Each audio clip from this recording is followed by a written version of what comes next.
My dear friends, I see so many of us, as soon as an emotion arises, we feel unsafe. We clamp onto something.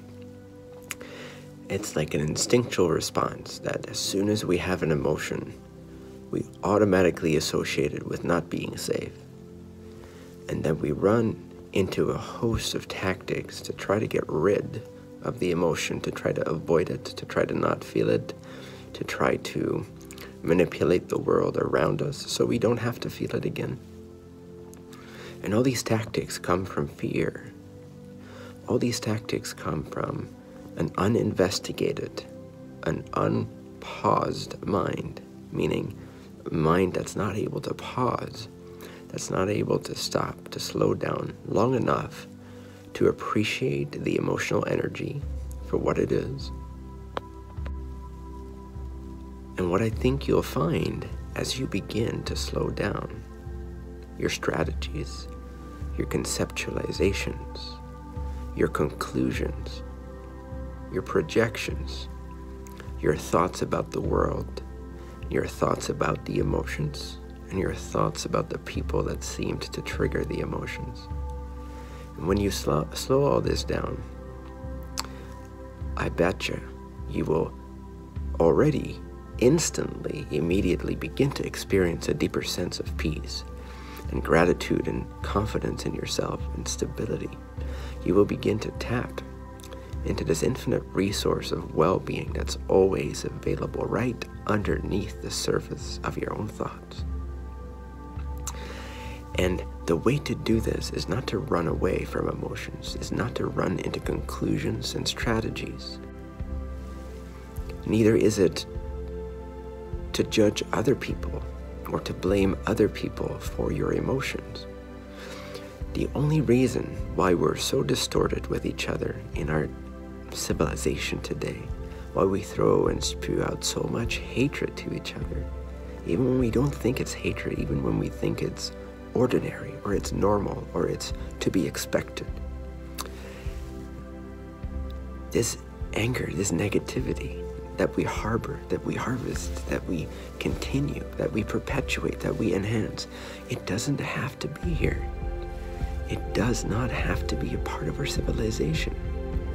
It's constantly undermining our capacity to come together and to deal with the actual logistics of rebalancing the planet and reorganizing our civilization and reprioritizing certain things.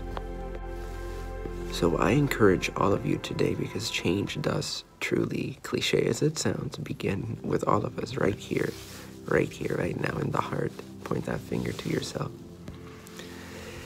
And it starts with peace. It starts with slowing down to gain more confidence in your ability to be at peace with whatever arises in your emotional makeup. And through that allowance, through that resting with life as it arises, not coming to conclusions about it, just letting it fully be exactly as it is, just allowing it, just witnessing it, just being present to it, not running from it, not avoiding it, but also not indulging it, not scratching that itch of wanting to blame and wanting to find cause to your emotions. The only cause of your emotions is your thinking. It's the way you perceive life. It has nothing to do with others. It has nothing to do with the state of the world. Once you slow down enough, these insights, these keys, these masteries will naturally begin to develop themselves in you. All you have to do, my love, my friend, my fellow journeyer, is to slow down.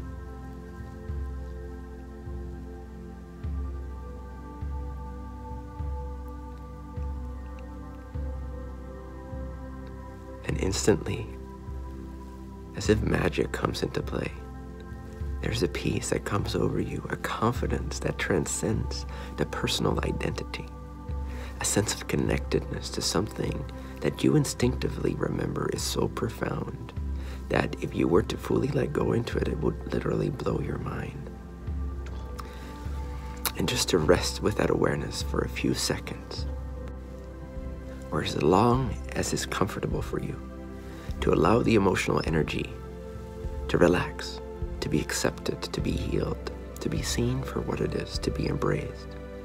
And then in most cases, the emotional energy will be transmuted automatically into this golden luster of intelligence, into this skillful means to change the situation, change the way you see it, or simply just continue to let it be as it is, and allow that transmutation to take you deeper and deeper into sort of a God consciousness, a consciousness of the oneness of all things, the fact that they're really at the substratum of all the manifestation. There's but one beingness, and this one beingness is yourself. It is that, if you will, eternal consciousness that is the substratum of all perceptions, of all appearances. Rest in that knowledge. Slow down. I love you. And know that you are loved, and then begin to love yourself. And when we slow down, we begin to gain confidence in the fact that emotions are not automatically unsafe. And the more you see this directly for yourself, first-hand experience is all that matters. The more you see this, the more confidence you gain. And the next time an emotional, turbulent storm hits your consciousness, your mind, and your body, you'll be able to stand that much more in the peace of that confidence. And the less you run from your emotions, the quicker they're accepted, healed, integrated, and transcended. Then we can all begin to love each other and interact with each other in a completely different way, much more intelligent, much more loving. I wish this so much for this world. I wish this for you.